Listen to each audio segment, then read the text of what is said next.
कि हाँ, टोहाना का बुद्धिजीवी वर्ग यहाँ पर बैठा है। इसमें शहरी क्षेत्र से आने वाले भी एडवोकेट हैं और ग्रामीण क्षेत्र से आने वाले भी एडवोकेट हैं। और आप लोग ही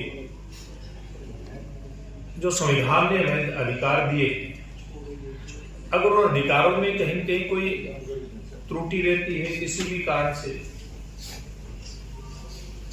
या हमारी प्रशासनिक व्यवस्था के चलते कहीं किसी देश के नागरिक को दिक्कत आती है, उसका समाधान करवाने की जिम्मेवारी तो आपकी है। आपके माध्यम से बहुत सारे लोगों को जिनके अधिकार नहीं मिलते उनके अधिकार मिलते हैं। लेकिन उसके साथ साथ आप सबसे मैं एक अपील भी करना चाहूंगा। अभी आप सबने देखा कि 2014 के बाद से लेकर के और वर्तमान तक की जो सरकार है, देश की सरकार है, प्रदेश की सरकार है, बहुत सारे ऐसे विषय सरकार ने सुलझाने का काम किया जो सामाजिक संगठनों के द्वारा बार बार समय समय पर उठाए गए थे। लेकिन बहुत सारे ऐसे मूल विषय, धारा 370 की बात आई, उनके ऊपर भी काम करने का बहुत एक सफल प्रयास इन लगभग 10.5 सालों के अंदर हुआ है, जो दिखाई भी देते हैं। और इस सरकार ने देश के प्रधानमंत्री माननीय नरेंद्र मोदी जी के नेतृत्व में जिस प्रकार की व्यवस्थाओं में बहुत सारी व्यवस्थाओं के अंदर आमूलचूल परिवर्तन करने का काम किया है।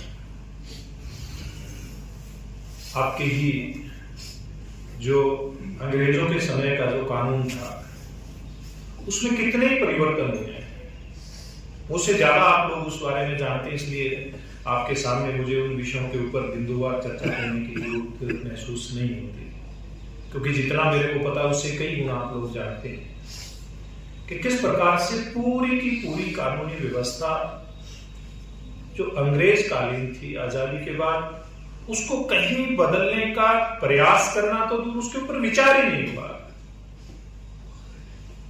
उन सब बातों के ऊपर ना केवल विचार हुआ बल्कि प्रयास होकर के उनमें जो भी युग अनुकूल समय अनुकूल परिवर्तन हो सकते थे इस सरकार ने करने का काम किया। उन नियमों का बदलने का काम मेरी आंखों के सामने हुआ।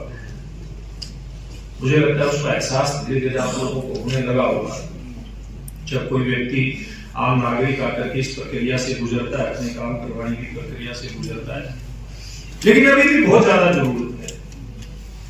इसी प्रकार से इस सरकार ने माननीय प्रधानमंत्री जी के नेतृत्व में जो विचारधारा उसके आधार पर काम करते हैं। भारतीय जनता पार्टी इसमें विचार के आधार पर काम करती है, दूसरी पार्टी की सरकारें नहीं, वो अपने विचार के आधार पर काम करती है।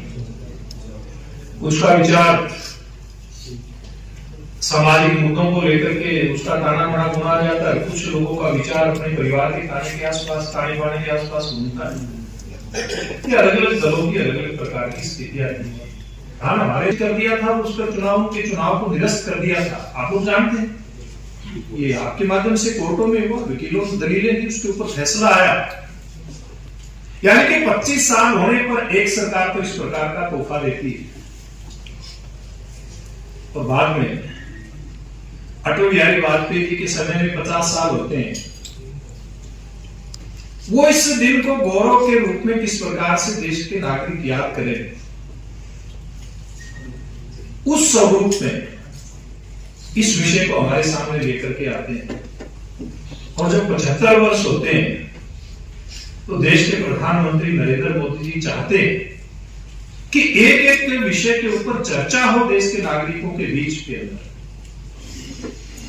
और वो चर्चा उन्होंने लोकसभा से शुरू की, राज्यसभा से शुरू होकर के वो चर्चाएं किसी रूप में, जैसे आज मेरे को मौका भाई सुरेश जी आपके माध्यम से मिला, मैं इसकी चर्चा कर रहा कि आप लोग भी तो हालांकि आप जागरूक नागरिक, इस बात के ऊपर हम लोगों को चर्चा जरूर करनी चाहिए कि 75 साल की जो देश के संविधान को अंगीकार करने की जो यात्रा, उस यात्रा में किस किस समय पर किस किस प्रकार के पड़ाव आए, किस प्रकार से ऐसे बहुत सारे मौके हमारे सामने आए जब ना केवल देश के संविधान को एक लेना दिखाने का काम हुआ, बल्कि संविधान निर्माता बाबा साहब भीमराव अम्बेडकर का अनेकों समय के ऊपर